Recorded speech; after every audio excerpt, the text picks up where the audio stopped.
Right. Mangalagiri TDP కార్యాలయంలో మంత్రి అచ్చెన్నాయుడు మాట్లాడుతున్నారు. లైవ్ లో చూద్దాం. నీ దిక్కుమాలిన పేపర్లో ఫోటో వేసి చంద్రబాబు నాయుడు గారు ముఖ్యమంత్రి గారు నియోజకవర్గంలో ఎరువులు దొరకలేదని నిస్సిగ్గుగా మాట్లాడుతుంటే ఏం ఆన్సర్ చేయాలి, ఏం మాట్లాడాలి? బాధ ఆవేదన కలుగుతుంది. ప్రజలు అర్థం చేసుకోవాలి. సమస్య కొంత వచ్చింది, చెప్పాను కారణాల వల్ల. ఈ సమస్యను అధిగమించడానికి అన్ని ప్రయత్నం ఇప్పుడు స్ట్రీమ్ లైన్ అయింది. ఎక్కడా ఇబ్బందులు లేవు. అయినా సరే ప్రతిరోజు పేపర్లో టీవీల్లో ఇదే పని. పదా గుడిపల్లి వెళ్దాం, రైతులకు అడుగుదాం ఎన్ని గంటలు లైన్లో ఉన్నారు, ఎవరికి ఎరువు అందలేదు. దీన్ని నిన్న చూపించి పెద్దనకుండా గౌరవం లేకుండా ఇష్టం వచ్చినట్టుగా మేము మాట్లాడలేమా? మాకు నోరు లేదా? మాకు డైలాగులు రావా?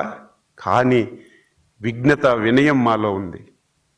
అందుకే మేము మాట్లాడలేకపోతున్నాం. కానీ ప్రజలకు చెప్పవలసినటువంటి బాధ్యత.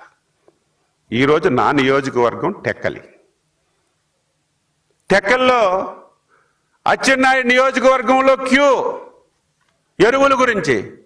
పిచ్చోడా, ఎరువులు లేకపోతే ఎవడైనా క్యూలో ఉంటాడా?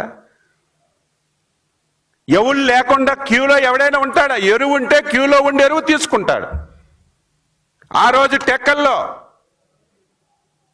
ఎప్పుడు ఈ ప్రయత్నం ఏ ప్రభుత్వం చేయలేదు.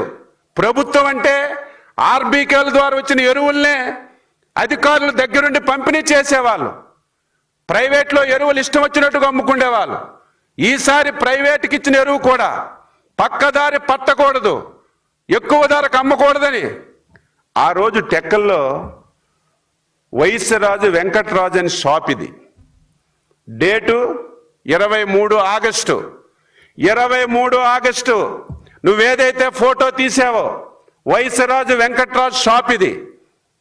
ఈ షాపు దగ్గరికి మా ఆర్డీఓ,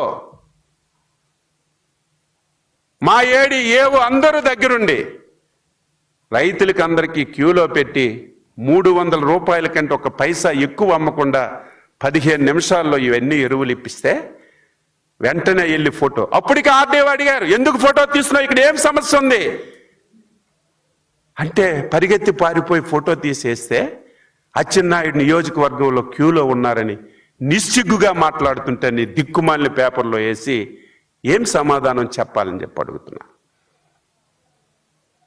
ఎప్పటికైనా సరే రైతులందరికీ కోరుతున్నాను, ఎవ్వరూ ఆందోళన చెందవలసినటువంటి అవసరం లేదు. సఫిషియెంట్గా ఎరువులు ఉన్నాయి. మీరు దయ ఉంచి ఎంత అవసరమో అంతే వాడండి. ఇచ్చే బాధ్యత మేము తీసుకుంటాం.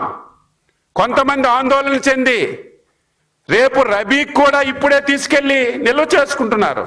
తప్పు పట్టడం